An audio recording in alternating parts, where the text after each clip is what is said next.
Today we will be attacking Act 5 as Sherlock Holmes, or Mrs. Holmes in this case.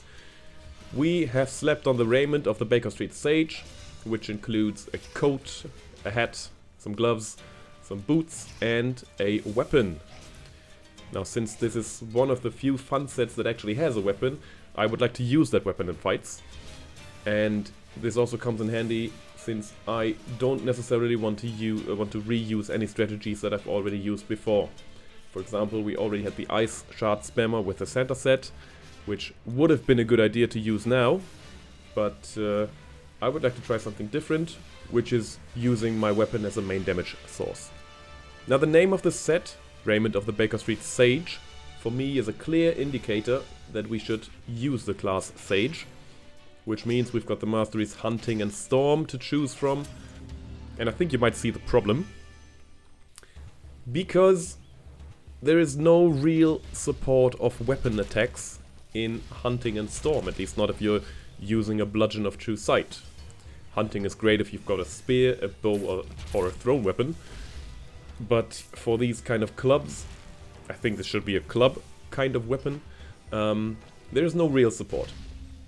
Storm Mastery is kind of the same, but different, since Storm Mastery mostly supports casters.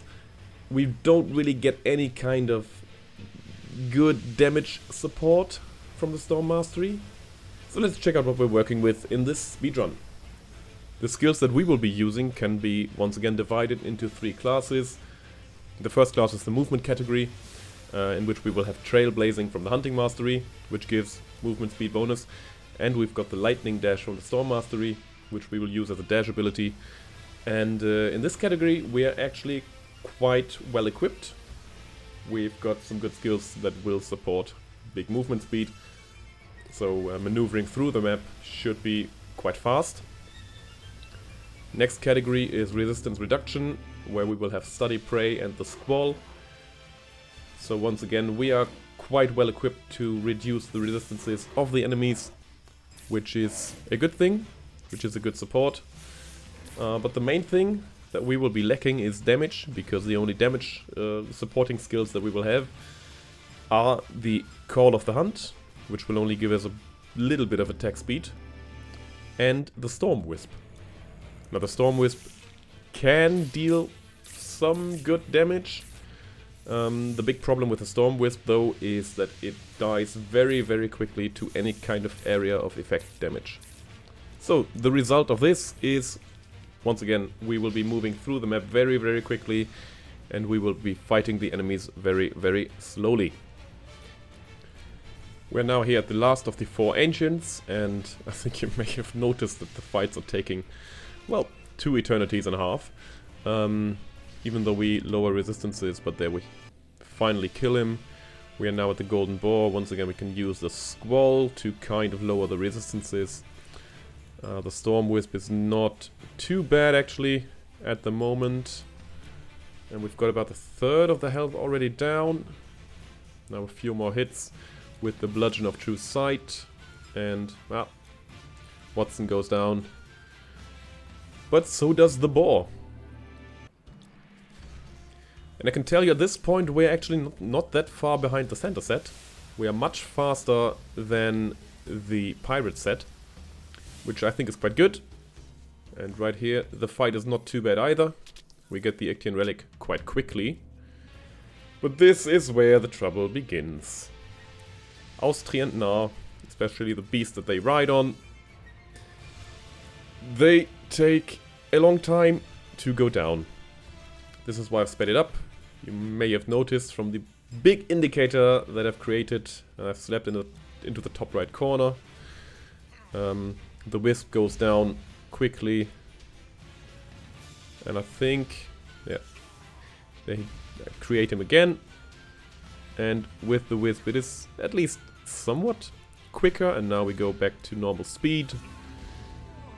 Kill Austri, and then Nar the Mage. It's not the biggest issue. I mean, we've got the survivability. We just do not have the damage that we need to quickly kill the enemies. Same thing with the Big Mushroom. And you will realize that I've sped up a few of those fights. especially in the later half of the run. Because here, once again, we just can't deal damage. There's no point in even really trying. But we do kill him eventually. Then this is one of the few fights that I did not speed up, because it's not that bad as a fight as the others. The Storm Wisp deals some very good damage, especially with the area of effect, and we can free Ilva quite quickly. But then against the Four Gods, it's just painfully slow again, because of course it is. We've got the Storm Wisp, and I think maybe I should have maneuvered him a little bit better, focused the attacks on the other characters and not Baldur in the beginning. So, painfully slow again, we lower resistances, and in the end, finally, after a long time, we can see Baldur being in the last stages of his life, and we got him. And once again, down into Mimir's Labyrinth. At least we don't lose focus of who the real Mimir is. That's a good thing. But again, I've sped it up because there's just no point in showing it in regular speed, if you ask me. I mean, it has taken a long time, this whole fight. Now we go back to regular speed, and there he goes down.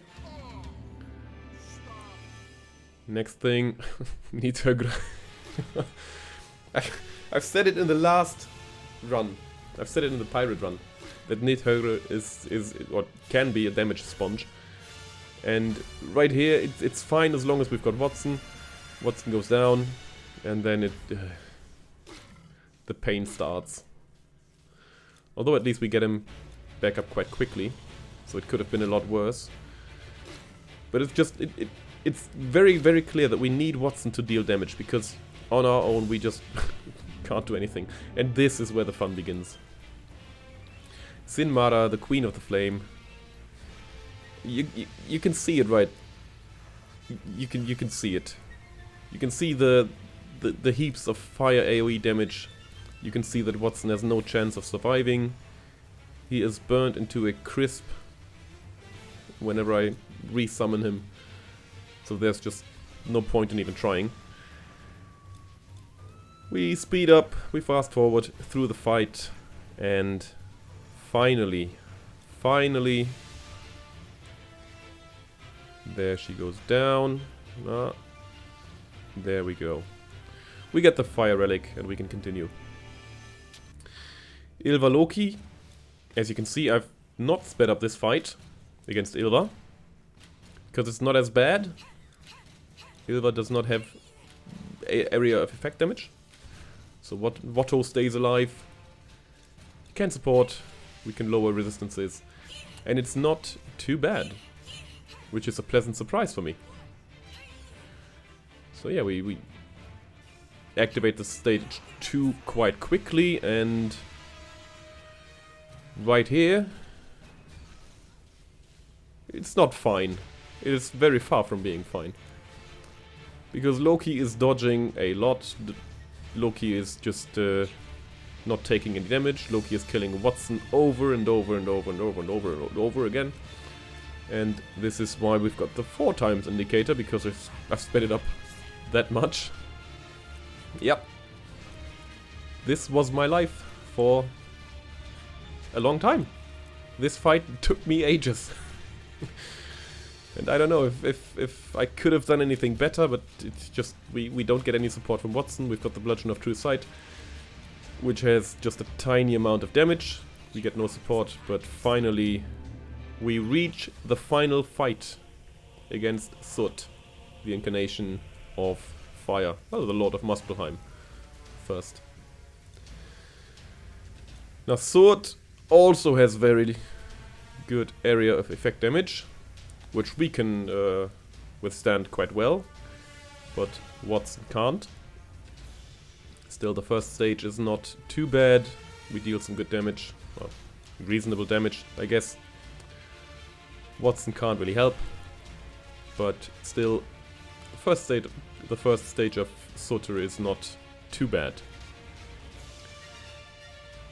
This, however, is where the fun begins again. You can see it again. It's the 4 times speed up indicator on the top corner. We take a lot of physical damage of those slaps that he has, because the Storm Mastery, apart from being not really helpful with the Bludgeon of True Sight, also doesn't give a lot of health. So yeah. Our health gets drained quickly. The fight once again takes ages. We always have to dodge, and we just can't heal against the damage that we take. Which is why we have to dodge and weave and try to get away from him. And there we kind of get the second stage, the third stage done. So in we go, next fight, next stage, and I think right about now, yeah, we go back to normal speed. Watto still dead as ever, because there's just no point. But Squall does help, we get stunned a bit. No big deal, Watto comes back. Now does he survive? That's the big question. Well, kind of, but not really. But we finally kill Sword. It took a lot of time. These last fights. From Sinmara, basically. It was painful, but we finally get to Epic.